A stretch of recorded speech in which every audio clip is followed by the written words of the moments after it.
বিশেষ করে যে সমস্ত পুরুষরা দ্রুত বীর্যপাত, বীর্য পাতলা, টাইমিং কম, হরমোন কম, টেস্টোস্টেরন হরমোন কম, শারীরিক দুর্বলতা, এই ধরনের সমস্যা নিয়ে যারা ভুগছেন তাদের জন্য আজকের ভিডিওটা খুবই গুরুত্বপূর্ণ।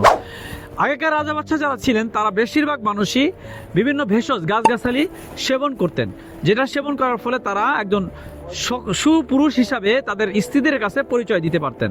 তো ঠিক ওরকম আজকে কথা বলবো আলখিদমা ন্যাচারালকের একটা প্রোডাক্ট, সেটার নাম হচ্ছে পাওয়ার গোল্ড হালুয়া। এই পাওয়ার গোল্ড হালুয়াটা এমন একটা হালুয়া যেটা সেবন করার ফলে কোনো পুরুষ কোনো নারীর কাছে লজ্জিত হবে না। কারণ হলো যে আগেকার এক বাদশার দরবারে একজন কবিরাজ ছিলেন, তার সামনে একজন নারী হঠাৎ করে উলঙ্গ অবস্থায় আসে। তখন জিজ্ঞাসা করে যে তুমি কেন এই উলঙ্গ অবস্থায় এখানে আসলে, বস্ত্রহীন অবস্থায় তুমি কেন আসলে? তখন সে বলতেছে এখানে তো কোনো পুরুষ নাই, পুরুষের সামনে কাপুরুষের সামনে কেন আবার আমি এই পোশাক পরে আসব? তখন সে ওই মিস্টার কোকামিয়া উনি জিজ্ঞাসা করলেন যে বাচ্চা আপনি এই বান্দিটাকে আমাকে দিয়ে দেন, প্রয়োজনে আমি দেখবো এখানে পুরুষ আছে কি নাই।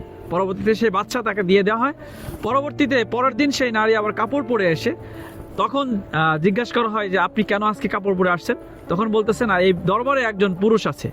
তখন বাচ্চা মিয়া বলে তুমি কি এমন কি খাও যেটা খাইলে পুরুষ বলতে বাধ্য থাকিবে?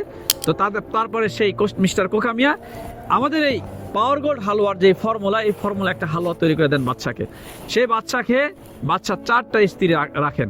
তো আলহামদুলিল্লাহ সেই ফর্মুলা মিস্টার কোকামিয়ার ফর্মুলায় একটা ন্যাচারাল পাওয়ার গোল্ড হালুয়া, যেটা সেবন করার ফলে দ্রুত বীর্যপাত, বীর্য পাতলা, টাইমিং কম, হরমোন কম, টেস্টোস্টেরন হরমোন কম, শারীরিক দুর্বলতা এবং পুরুষের যাবতীয় গোপন সমস্যার স্থায়ী সমাধানের জন্য এই প্রোডাক্টটা চমৎকার কার্যকারী।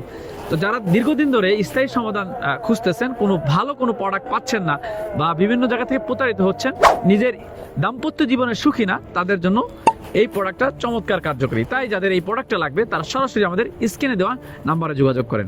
আসসালামু আলাইকুম ওয়া রাহমাতুল্লাহি ওয়া বারাকাতুহু।